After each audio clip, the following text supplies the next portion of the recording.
Give us a story where God interrupted your day with an invitation that scared you, but you said yes anyway. What happened on the other side also of that obedience? Yeah. So after my diagnosis, so I was pretty sick, right? I was sleeping probably 15-hour days.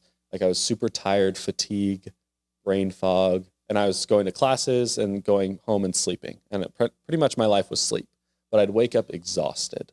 Like there was no rest. And I was just like praying to the Lord. I was like, Lord, Oh man. I wake up, I sleep all day long, and I'm missing out on so much, but I wake up exhausted. Like I don't know what to do. Like I'm getting to the end of my rope. Like I can't do this anymore.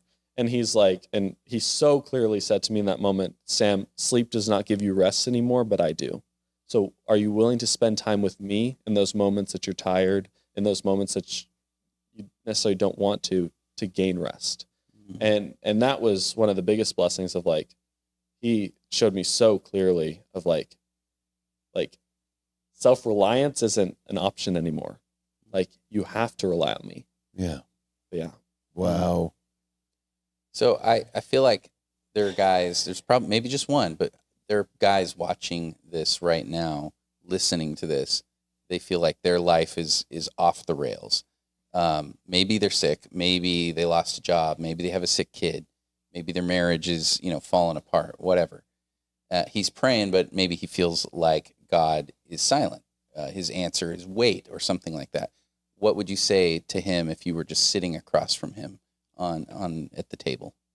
Yeah. It's a really hard place to be. I think I would ask him, what does your relationship with the Lord look like right now?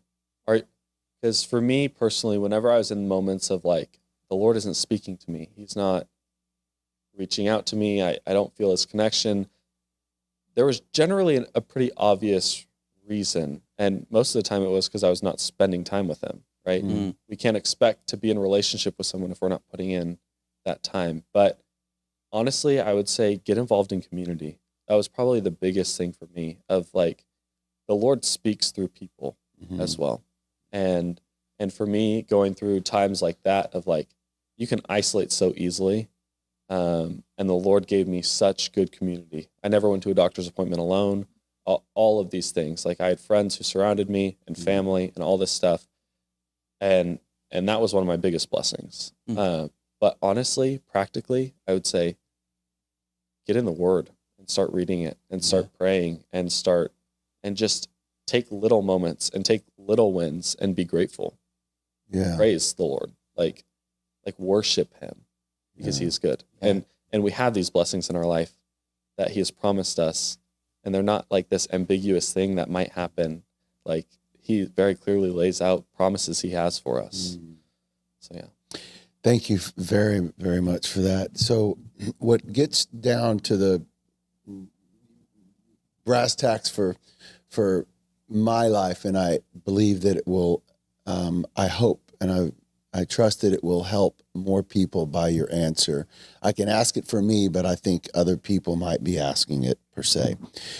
So I have two people in my life right now that I'm very close to.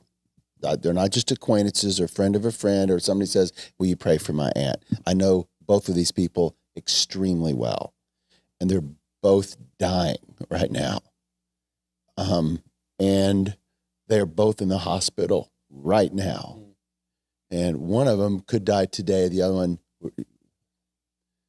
no telling, man.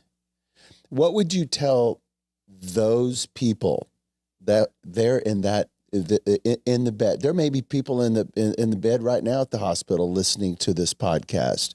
What would you tell that person who's been diagnosed and if they haven't been told they're going to die, they're almost assuredly thinking it. What would you tell those people? Yeah, that's a hard one. And I don't even think words can't. I would go be with them. I would go like just sit with them, see if they need anything, right? It's also hard because I'm sure they have constant people asking, do you need anything? Do you need anything? True. Anticipate some of those needs. Yeah. See what you can do for them. It's a good point. If you can go to their house and go do a load of laundry for them. And obviously it's very different in every situation, but I don't know. My main thing would be is I'd be with them. I would pray for them. One of the hardest things for me, there was never a point where I was super angry with God about my diagnosis, but I did get cynical about a couple things. And one of those was healing. And just this, I would have a lot of people whenever they found out want to pray for healing for me. And I think this is the enemy because there's a lot of spiritual warfare going on.